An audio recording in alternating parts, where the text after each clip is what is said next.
מה קורה ג'לי? היום אנחנו אוכלים פיצה שחורה.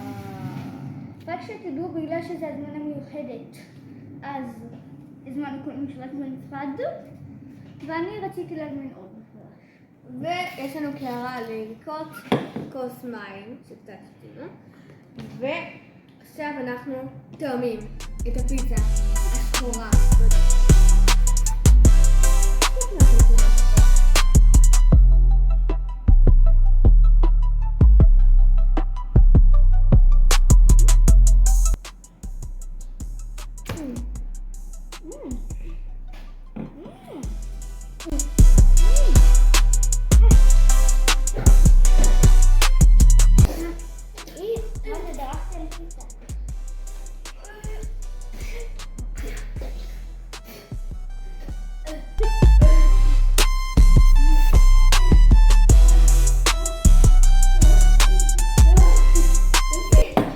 לא טעים, אני רק אומר.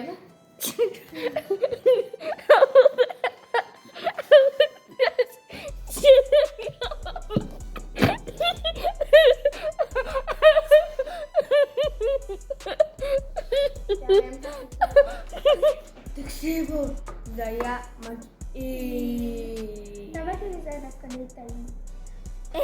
איך זה היה לך טעים? תגיד לי, זה פיצה שחורה. היא שחורה והיא לא טעים. אני אשתה לי כוס מים.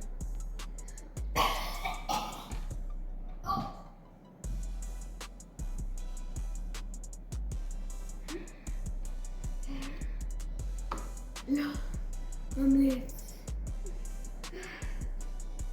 אוקיי. אז תודה רבה שצפיתם. תירשמו, תשימו לייק. אנחנו עושים את זה רק בשבילכם. טעמנו פיצה שחורה כרגע. בשבילכם. תעשו לייק ותירשמו לערוץ. ביי. ביי!